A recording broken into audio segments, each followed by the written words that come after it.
Vous écoutez Talk ici, le podcast qui répond à toutes vos questions sur l'immobilier.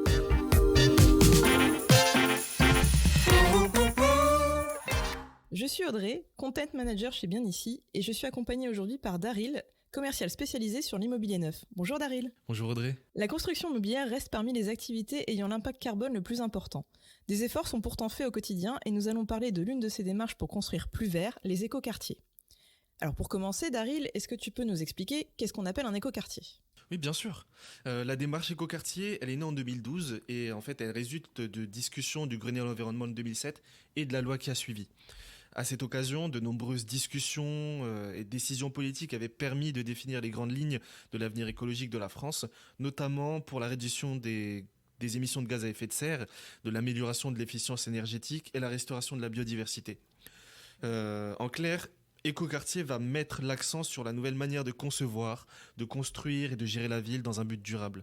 Autrement dit, comment répondre à la demande de logement tout en maîtrisant l'utilisation des ressources et la production de déchets à long terme. D'accord. Concrètement, à quoi ça ressemble un écoquartier ? Dans le mot écoquartier, on va retrouver donc la notion de quartier et d'écologie. On va donc parler d'un projet concernant toute une partie d'une commune et pas uniquement un immeuble. D'accord. Dans un écoquartier, on va donc trouver des bâtiments qui font entre 3 à 4 étages, qui répondent aux exigences les plus hautes en termes de consommation d'énergie et d'isolation. Il n'est pas rare d'y trouver des constructions en ossature bois ou en matériaux recyclés. Oui. La mixité socio-économique, culturelle et générationnelle y est également fortement incitée. Les habitations, les commerces et les entreprises y sont mélangés pour dynamiser la zone et également pour permettre aux populations de se rencontrer. Les espaces verts et les terrains de sport ont également des places privilégiées. Donc on n'est pas juste sur des bâtiments sur lesquels il y a des habitations et chacun fait sa vie. C'est pas un dortoir, quoi. Voilà, exactement. Au niveau local, les habitants sont incités à utiliser les moyens de transport doux. Donc ça va être des transports en commun, ça va être le vélo ou même inciter la marche à pied. On va y trouver des pistes cyclables à cet effet, des grandes allées arborées, et des arrêts de bus, des espaces pour louer et stocker un vélo ou pour faire de l'autopartage ou du covoiturage. Oui, on fait peu de place à la voiture, mais on peut quand même la partager, quoi. Voilà, c'est l'idée. Y a un effort supplémentaire qui est mis en place également sur la maîtrise des déchets, les réseaux de recyclage courts et la récupération des eaux de pluie, voire la production locale d'énergie, le plus souvent avec des panneaux solaires installés sur les bâtiments.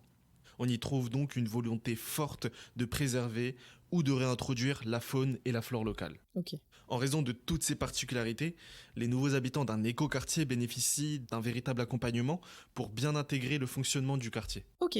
Qui décerne le label écoquartier ? Alors, chose à comprendre, c'est que le label écoquartier, c'est pas une récompense. C'est un véritable engagement qui nécessite une longue réflexion.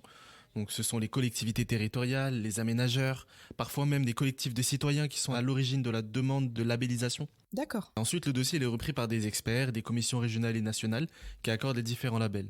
Parce qu'en réalité, le label il dispose de différents grades correspondant à chaque phase du projet. Le label écoquartier il est divisé du coup en 4 phases. La première phase, c'est la signature de la charte écoquartier, qui comprend donc 20 engagements encadrant des critères de cadre de vie, de développement territorial, d'engagement pour l'environnement, du climat. Ok. Ensuite, on a la deuxième phase qui est le démarrage des travaux. La troisième phase qui est la livraison, donc fin des travaux et l'expérimentation pendant une période d'au moins 3 ans. Et la dernière phase, c'est la validation et donc la confirmation du label écoquartier.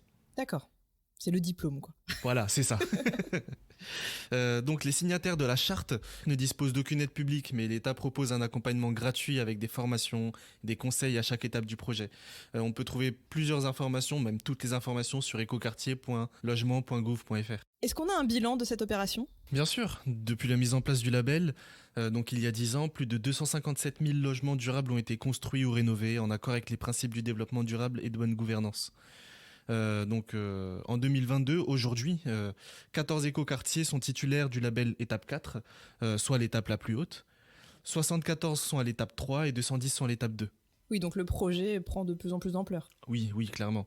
Et même dans ce sens-là, au niveau social, dans ces écoquartiers-là, 52% des logements construits ou rénovés, labellisés donc 2, 3 ou 4, on ne parle pas de l'étape 1 qui est vraiment la signature de la charte, donc 52% de ces logements-là sont des logements sociaux. Et donc au final, tu vas pouvoir répondre à notre question, vivre en écoquartier, ça change quoi ? Ça change beaucoup de choses. du coup, puisque quand on vit en écoquartier, on va s'inscrire dans une démarche écologique au quotidien. Donc ça va être en termes de transport, où là on va encourager tout ce qui est vert. Bon, tu me diras, c'est le principe de l'écoquartier. Même au niveau de la consommation énergétique, c'est un engagement qui va être local, puisqu'il y a cette part de recyclage de déchets et de matériaux qui va être encouragée. C'est un engagement qui est environnemental, avec l'utilisation de matériaux recyclés, de la restauration de la faune et la flore locale. Et c'est vraiment une démarche dans laquelle on va s'inscrire sans y penser finalement, puisque le seul moment où on va penser à s'inscrire dans cette démarche, c'est quand on va décider d'y habiter dans ces écoquartiers. Oui, parce que de toute façon, tout est facile, donc on n'y réfléchit plus. Oui, voilà, c'est ça. C'est naturel, en fait. Et puis, étant donné qu'il y a des commerces et tout un ensemble de choses qui est mis en place pour que les écoquartiers puissent vivre, forcément, ça encourage la mixité sociale.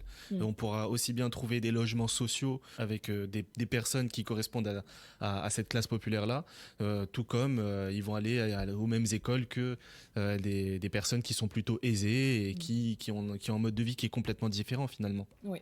En tout cas, ce qu'il faut savoir, c'est que avec l'écoquartier, on est jeté dans la nature. Oui, c'est vrai, puisque c'est le principe, mais pas tant que ça, puisque finalement, il y a un accompagnement qui va être mis en place pour que ce soit plus facile et plus efficace également dans cette démarche de vie quotidienne et vie écologique à la fois. Merci beaucoup pour toutes ces informations, Daryl. Merci à toi. Merci d'avoir écouté cet épisode de Talk ici. S'il vous a plu, s'il vous a aidé, n'hésitez pas à le noter et le partager. Découvrez nos autres réponses à vos questions sur l'immobilier, sur les plateformes de podcast et sur bienici.com.